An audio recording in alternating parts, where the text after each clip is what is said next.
at digital artist sa school. So yun, hi IC. So kami ni IC, hindi kami talaga magkakaklase. Parang, ay, nasarado. Hindi kami magkakaklase, taga ibang section ako, katabi lang ng classroom nila. So yung pag-meet din namin, it's very a chance encounter, parang ganun. Nagkakilala kami kasi same direction kami pa uwi. So same jeep kami. So kasama namin si RB nun. So ever since then, lagi na lang din siya nagtatanong sa akin, "Uy, Lian, nakauwi ka na ba?" Ganon. So from that, parang na-realize ko very caring si IC. Tapos pag tatahimik ka ng kahit 5 seconds lang, tatanong niya, "Okay ka lang ba?" So ayun, ang wish ko sa'yo is ma-surround ka ng mga tao all throughout your adulthood hanggang pagtanda mo pa. Sana ma-surround ka ng tao na magka-care sa'yo kagaya ng pag-care mo sa kanila. So yun lang, happy birthday. Thank you, Leah. So, narinig mo, sumubo ka na, nakapaligiran ka nila. Next kay Leah, si kaibigan din niya matalik, si RB. Si RB yung kanyang loving best friend and academic god ng Heliodor. Kung uno mataas, ito 0. Grabe ka naman sa academic god, I see. So, hello. Last year lang tayo nagkakilala sa last school year. And napansin ko na agad na, nasabi ko na din to sa'yo, na ang kulit mo talaga at minsan madaldal ka. Pero aaminin ko, dahil sa kadaldalan mo, nalaman ko din kung gaano ka-genuine at gaano kabait na tao at bilang kaibigan. At yun nga, na-mention ni Leah na lagi ko na nagtatanong kung okay yung tao. Sobrang caring mo as a person, sobrang sweet and kind.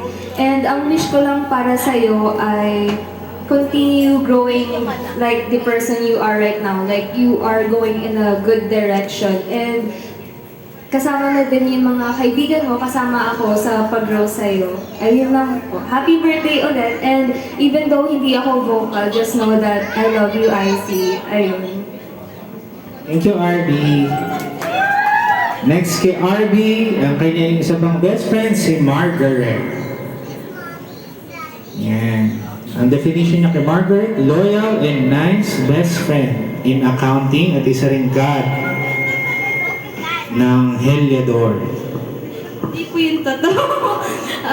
Ayun, hello, IC. Kung alam ko hindi mo ako nakikita. Ayun, happy birthday, IC.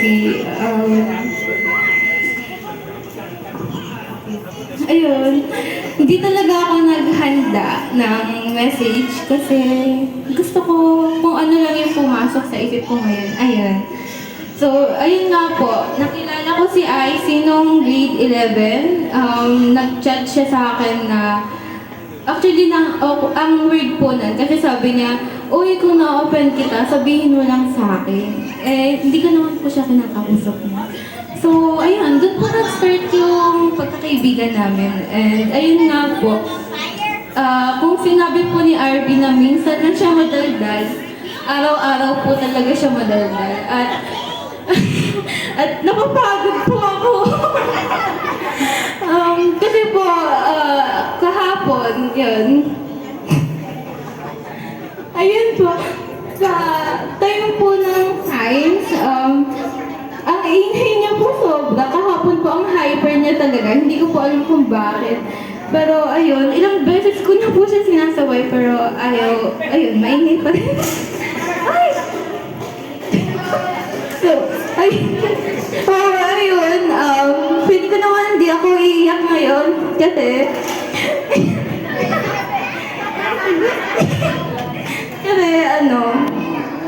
hindi talaga ako naiyak sa grupo.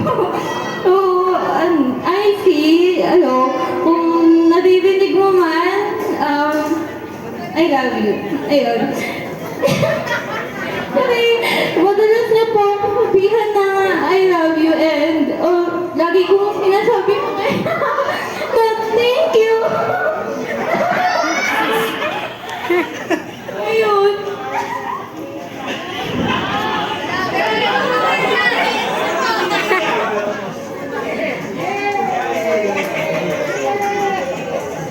Ayun. Thank you sa, sa friendship. Napaka-genuine mo. Napaka-bait. Pakibawasan. Kasi sobrang bait. Minsan naaabuso. Ayun. Ayun lang. Happy birthday and I love you. I love you, Arcee. Thank you, Margaret. Sweet naman na message ni Margaret para kay Icy. Tatawa ako, iiyak, sabay ang hirap pala, no? God ng Heliador.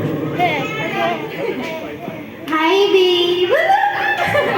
Happy birthday, Icy. And, ayun, stay humble and kind. Ayun. Thank you kung di mo ako napansin siguro. Hindi ako din ako! Wala din akong friends ngayon. Ayun, thank you, babe.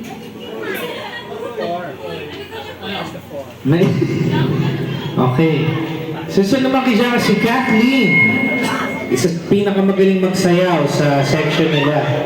Dancer, God ng Heliador.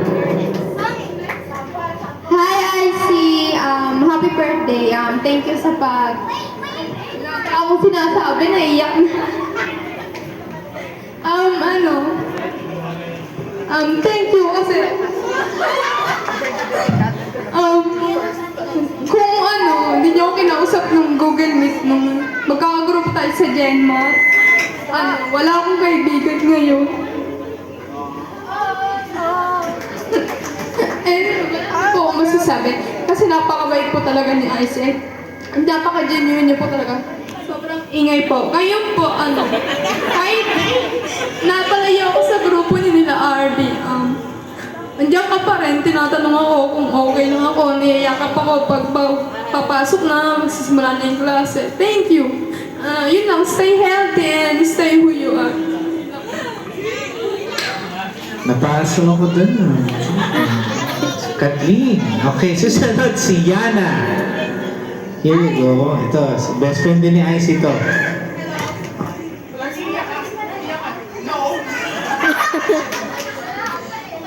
my God. Happy birthday, Icy. So old now. Did you know that? You're such a wonderful person to be around. And you're so smart. Oh my God. My only wish for you is to have a bright future and only success. So happy birthday. Short, simple, and sweet message. Thank you, Yana. And ito na, yung kanyang panganay ng ate. Si Ate Kaisen. Yung dito ka na, Kai. Okay. Kakanta ka? Happy birthday, Icy. Listening ko ka sa iyo. Tsaka po, Icy, lagi lang ikaw magsabi para sa akin. Tsaka lagi lang ako dito para sa iyo. Support ka ni Ate Kaisen mo. Love you. Thank you, Ate Kaisen. Siyempre, yung magpa-complete ng 18 candles niya ay ang kanyang Tita Dory. Si Tita Dory. Tingnan ang paano dito na. Hello. Hello po sa inyo. I see. Isa ka ng ganap na dalaga. Balat at mag-iina. Alam kong isa kang mabait na bata. Ang ano ko dalhin mo yung kabutihan ng puso mo hanggang pagtanda. I love you, I see. Happy birthday. Thank you, Tita Dory. Siyang masarap magluto yan ng kalderetang itik. Tumangono. Napakasarap talaga.